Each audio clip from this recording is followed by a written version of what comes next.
leaders.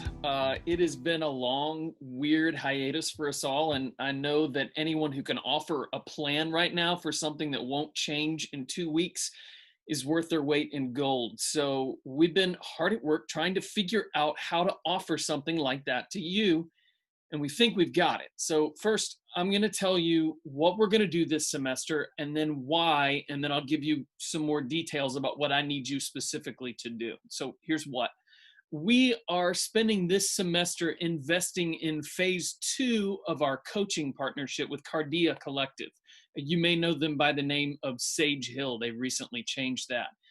And we're learning to shepherd the emotional and spiritual well-being of our congregation by first prioritizing the health of our own souls. So in addition to that, we've also engaged the services of McGowan Consulting Group. You may remember Dr. McGowan has preached here several times to go on a deep dive on our more institutional leadership structures and health as well. We kind of figure if there's a wreck up ahead on the track, you may as well turn into the pit and get tuned up for when the way is clear again ahead of us. Now, I want to be as clear as possible. If you're in leadership at St. Patrick, this is not a suggestion. We want you to be in on this. I'm going to give you an overview of the why, a little bit more in depth here, and then we'll get into the details of exactly what it is that we're asking you to do. Here's the why. Many of us have been looking at COVID-19 like this giant mountain we just have to get over so that we can get back to living. But there's an old Haitian saying that I think is really appropriate here, which is that beyond the mountain, there are mountains. We believe that it would be actually a grave error to assume that once COVID has passed, we can resume life as usual. The main reason for that, aside from the fact that just like post 9/11, many things about our way of life have been irreversibly shifted, is also that we believe that the real virus is actually the dire state of our spiritual and emotional lives. And that's an enduring problem. I mean, you look around right now, everyone is outraged and activated. There's really strong evidence to support the conviction that the vast majority of humans, even those in church, are reeling from unaddressed developmental trauma, a problem which has only been exposed and exacerbated by the current state of affairs. Our staff and elders have been working on close to 4 years now on being trained in helping people to recover their spiritual and emotional health. And what we've seen is that the cure is actually more contagious than the disease. We're more convinced than ever that heart and soul care is actually the bedrock of discipleship. So we're not pausing discipleship, we're actually going deeper here.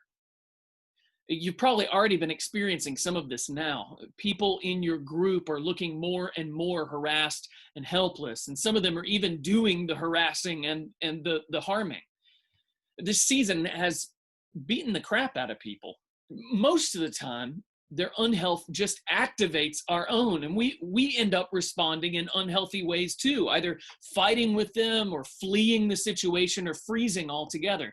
That is a telltale sign of our own unaddressed trauma. But what if there was a way to become healthy enough to offer comfort and rest to them instead of actually multiplying the pain that causes them to behave in such ways? As Jim often reminds us, a calm amygdala calms others' amygdalas. Look at Jesus. It used to be that when the unclean thing touched the clean thing, the unclean thing made the clean thing unclean. But then Jesus showed up, and now, all of a sudden, whenever the clean thing touches the unclean thing, it's the unclean thing that becomes clean.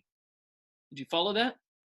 Our call as followers of Jesus is to be made clean and then go touch the unclean. As much as hurt people, it's even more true that free people free people. And we want to set you free. So here's what we're going to do. Here are the details. We want our community group leaders, our teachers, all of our top level leaders in the church to commit to a semester of shepherding training this fall, beginning the week after Labor Day.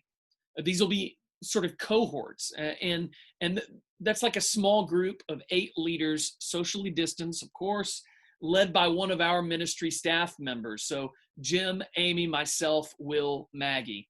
We'll be working through the Voice of the Heart Bible study. Now, all of our staff have been trained with Cardia and are beginning a new phase of our preparation with them, specifically in group work, how to lead you as leaders to lead others. And we're offering multiple different opportunities for these cohorts throughout the week. You can follow the link that I've included in this email to register. Please select all of the available times that you have so that we can make the best groups possible. Now, this is a commitment, but we're striving to make it as doable as possible for you. Most of our cohorts will likely meet at 9 a.m. on Sunday mornings, but there will be several other options throughout the week. Yeah, as a sidebar, if you're wondering what everyone else in the church is going to be doing while we're pouring into leaders, I can help you with that too. First of all, DNA groups are the perfect size for social distancing. They're very easy to start. We're also going to be launching a cyber Sunday school for those who are interested in going deeper on our preaching texts. And the family ministry is working on pared down and socially distanced rotation for the youth group and for children's discipleship. And my video to you next week will be all about creative ways for us to resume community groups in ways that kind of make sense for how you are right now. Well, that's it. Hey, guys, please don't hesitate to call or text me to resume this conversation and sharpen our approach. We need your voice and your heart with us in this. So go in peace to click the registration button and fill that out for me. Thank you.